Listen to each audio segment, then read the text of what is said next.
was legitimate and agonizing. If this type of botch happened in today's WWE, then it's likely that the match would have been stopped. A ton of research. Number 6, Tiger Driver 91. The Tiger Driver is a move that is commonly used outside of WWE. Yet when the move was first delivered, it was done by complete accident, and there was initial concern that that wrestler taking the move had been seriously hurt.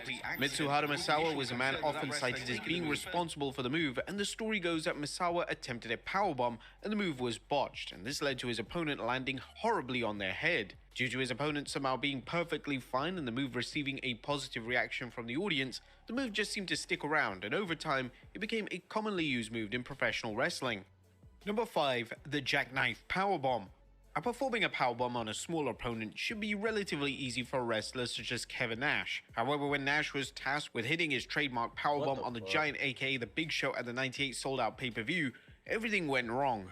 At first, it looked like Nash was going to be able to get the Giant up. However, during the final few seconds, he dropped the Giant on his head. This was the single most terrifying moment in the history of WCW, and there was great concern that the Giant had broken his neck live on pay-per-view. Thankfully, the Giant was okay and he was able to wrestle again. And in typical WCW, thankfully, there was great concern that the Giant had broken his head. This was the single most. However, during the final few seconds, he dropped the Giant on his head. This was the single most terrifying moment in the history of WCW, and there was great concern that the Giant had broken his neck live on pay-per-view. Thankfully, the Giant was okay and he was able to wrestle again. And in typical WCW fashion, WCW decided to turn the botch into an angle and run with the idea that Nash broke the Giant's neck.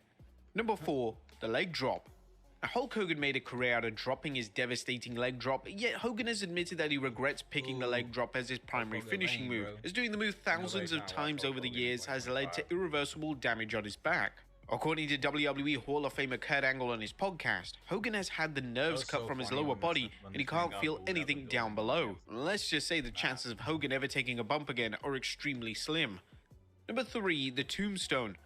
When The Undertaker first arrived in WWE, he had issues making sure wrestlers were comfortable taking the Tombstone piledriver. The move looked like it was spiking wrestlers on their head, and when the Dead Man did the move against Mario Mancini, it looked like Mancini had been legitimately injured in the middle of the ring. When The Undertaker performed the move against Koko B. Ware at the Survivor Series pay-per-view in 1990, it looked incredibly stiff. When Taker came back through the curtain, Beware would claim that Undertaker had hurt his neck. The legendary Dead Man added some great insight into this story on his podcast, and he stated that he thought that he and Beware were going to come to physical blows. The very first tombstone that I give is to Koko. I give him the tombstone 1, 2, 3, and he's out. We get backstage and Koko gets me in the hallway and he's giving me the riot act, saying if somebody gives you their body, you gotta be able to protect them. You hurt my neck. I said, Koko, if I hurt you, I am sorry. I really pride myself on being safe and taking care of the guys I'm working with. He kept going, he was pissed. And to the point where I'd apologized all I could apologize for, and that's when I said, I've apologized as much as I know how to. If you're not going to accept that, then maybe we need to go out in the parking lot and figure this out. The end is a banzai drop. But whilst Yokozuna was usually safe with his opponents in the ring, he was also prone to putting a little too much force into his finishing move, the banzai drop. If Yokozuna wrestled someone he didn't like or an enhancement talent... Bro! No, I'm sorry, man. Every time I see this shit, imagine being this guy. You know what I mean? Just like this dude. Every time I see this shit, I see somebody do this or whatever. Like there's someone that does basically the same thing now. It's just a lady does this move now. But nah, bro. Low key, this shit is funny as fuck every time I see this. He would often make the move look like he was trying to legitimately injure his opponent. Take, for instance, when he wrestled jobber Dan Dubiel on an episode of Raw in early 1994. When Yokozuna performed the banzai drop, Yoko came down on him with all his full weight. Yo. To make matters... What the fuck? He killed this man. 94. When Yokozuna performed the banzai drop, Yoko came down on him with all his... This is the moment that he died. Right there. Full weight. To make matters worse, the referee had to inform Yokozuna that now was the time to get off the poor jobber. Dubiel looked like he was paralyzed in the middle of the ring, but thankfully he was okay, and he continued to wrestle for WWE during that week's TV tapings. And number 1, the original pedigree. The pedigree is one of the most famous moves in I feel like everybody has tried this move, like on somebody they know at some point.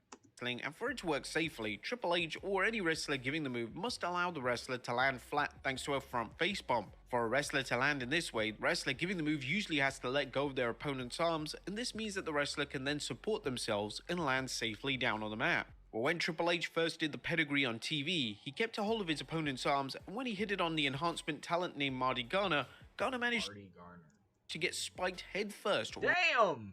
right into the mat. The landing was horrible. Bruh. And if Garner was hurt, then it's possible that the move could have been completely banned in WWE. According to Garner, during an interview on In the Weeds, he had genuinely zero idea what the pedigree was, and this impacted the way he took. That is my brother. Genuinely zero idea what the pedigree was, and this impacted the way he took the move. Yeah. Hunter was new there, and I was new there. I didn't want to tell him that I didn't know what the pedigree was. I had no idea what the Bro, like, are these not questions that you were allowed to ask in the 90s or, like, in general? Like, yo, you can take this move. Yeah, I can take anything. Face ass. Pedigree was. When he said, "Are you good with taking the pedigree?" I said, "Oh yeah, sure, man." When he locked me into it, it felt like it'd be a powerbomb because he was putting my head between his legs. I'm like, okay, I'm gonna kick hard. I didn't think it was a pile driver, but I didn't know what it was. I should have probably asked, looking back. Garner went on to say that the game was concerned for his welfare, but Garner has admitted that he's responsible for the move going so poorly. But there you have it, folks, 10 WWE moves that nearly paralyzed an opponent. Be sure to leave your comments down below, and I'll see you next time with some more wrestling content. What the fuck is this thumbnail? Man, it's alright, dude. That is wild, my brother. My boy. Alright, we going on to some damn games now. I tell you what. What's up? Holla at me, it's Brew Up. Like, subscribe, follow me. Brew Up on all platforms. It's Twitch, YouTube, Instagram, TikTok. Wherever you decide to look at stuff, you'll probably see me. So yeah,